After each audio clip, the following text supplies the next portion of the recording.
I'm standing in front of one of the smallest tourist attractions in Santa Cruz de Tenerife. This is Canary fort that was built to protect the shipping that was coming in from the Americas or out to the Americas. This fort is a little more than a stone hut, it seems, and it's dwarfed by the concert hall, the auditorium, over here to my right, and even the skyscrapers that are popping up in front of me. These forts were important through the 19th century, most famously in defeating the attack by the English Admiral Nelson in 1797.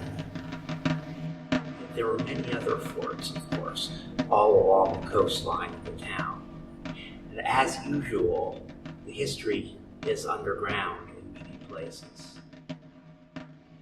Underneath the main tourist plaza of Santa Cruz, outside where the cruise ships park, we find the remnants of the San Cristobal Castle, which was the fort that was most important in defending the city of Santa Cruz against the attack by Admiral Nelson in 1797. They even have the cannon that shot off Nelson's arm. He may be defeated, but his ghost lives on and has somehow acquired a top hat and monocle. Charles Darwin would have anchored right out there, or perhaps a little bit farther down there. He unfortunately did not get to stop at the island itself or on the island itself because the local authorities were scared of him giving them cholera.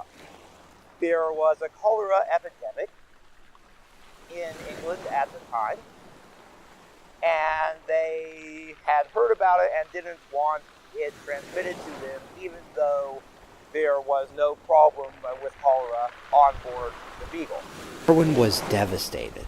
He always wanted to go to Tenerife because his hero, his biggest influence, Alexander von Humboldt, did. The captain even worried that he would jump ship on the island. Arguably, Humboldt's narrative and Darwin's lost opportunity overshadows the entire voyage of the Beagle. That's why I'm here. Humboldt would have used this fort for shelter. He was sailing only a few years after the English had attacked, and there were still English ships that were patrolling this area on the lookout for Spanish shipping. He was fortunate enough to come in under the cover of darkness and under the cover of the cloud bank, and they sheltered in the range of the guns of these castles and forts. I was lucky enough to meet some of the crew of the German tall ship Alexander von Humboldt, which was just stopping by in the island at the time. How cool is that? Good people, good times.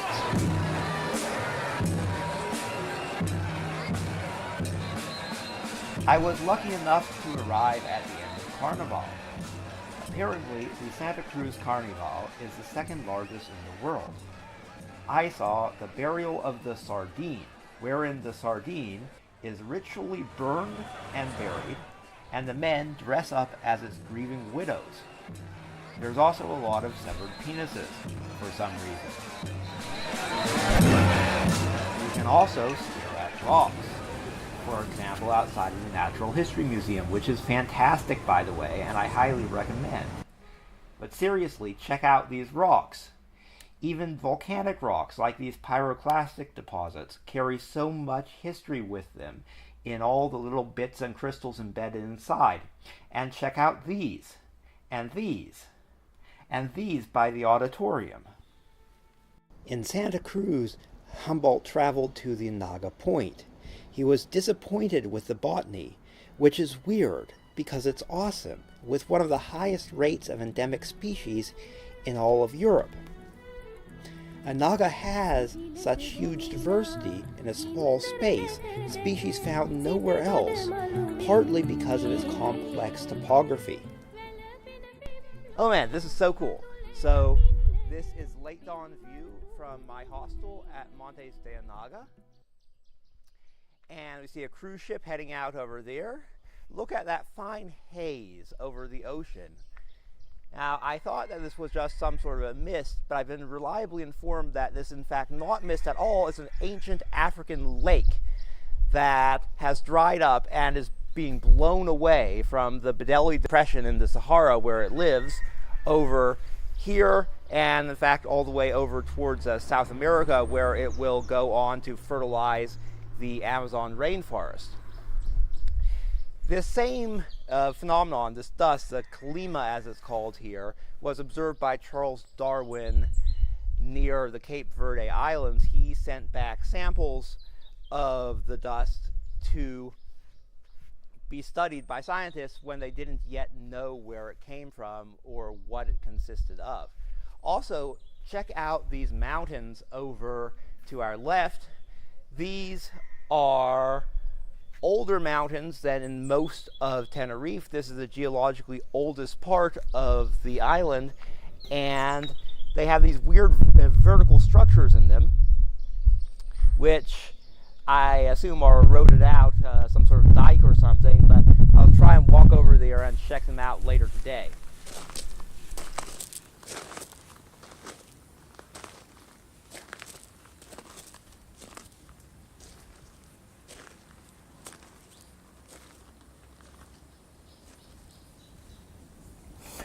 I'm lost.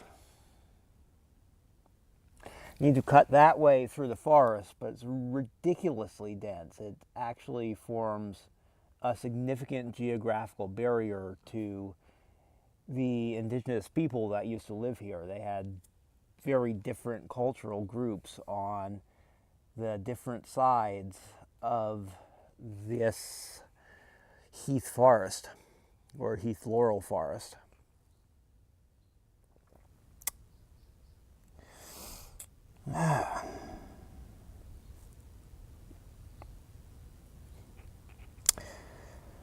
Being lost wasn't too bad. I wanted to look for this indigenous beetle that's a symbol of the museum and only found in the Anaga region in the high forests. Anyway, I failed. I did find this Meloid brand blister beetle though. Not the kind of Spanish blister beetle that Spanish fly comes from, but interesting nonetheless. They're flightless brood parasites. How did they get here? What's cool to me, as a terrible botanist, is how familiar plant families adapt and diversify in the new island environment. These guys don't taste like parsley, but they're parsley family plants adapted to the arid conditions in North Africa and the islands.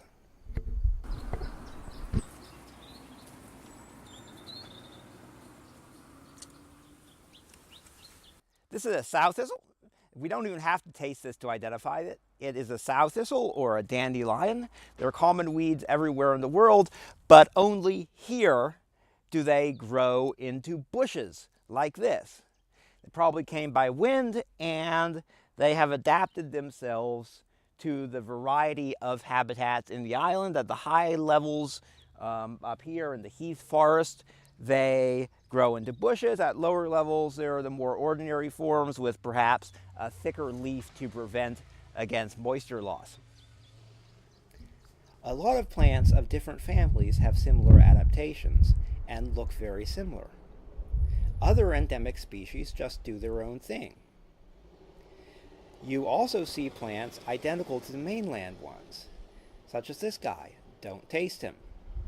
I was happy to find a broom rape, another parasite that grows both on the mainland and on the islands natively. Okay, we're going to go down this valley here towards the town of Almasiga in order to find ourselves some fossil dunes that allegedly are found on the north shore around here. Thank God for road cuts. Here we see two of those dikes close up, of two different types of magma from what was once the very middle of a giant shield volcano that has now almost entirely eroded away.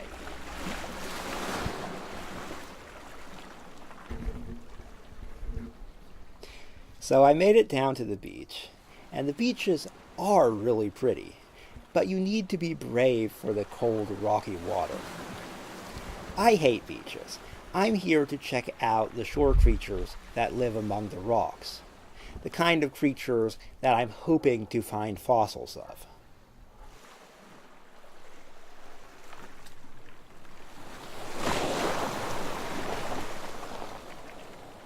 I just found this bed of fossil shells, but I think that they're land snails and not the beach creatures that I was looking for. So, like Humboldt, my schedule compels me to return partially empty-handed to ascend to the capital at La Laguna. La Laguna is great for culture vultures, with many old buildings and historic sites, but I couldn't find a hostel because of the carnival, so I'm camping higher up in the cloud forest at Retracing.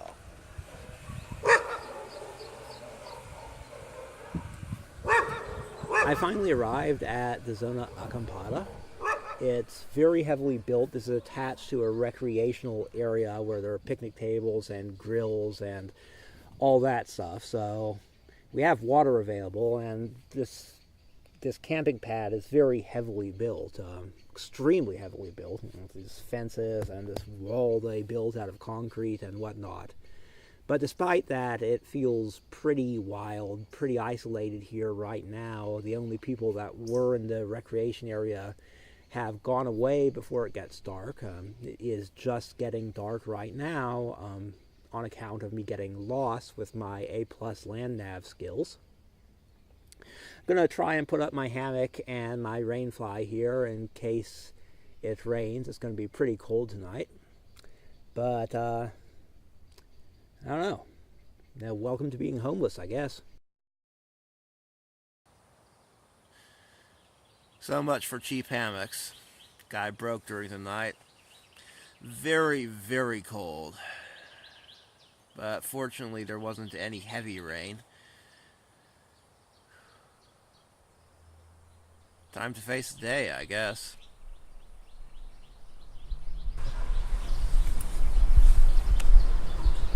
Humboldt is most famous for going much higher, to the summit of El Tigre itself, the giant active volcano in the middle of this island. If the night in Retracing is any indication, that won't be entirely fun.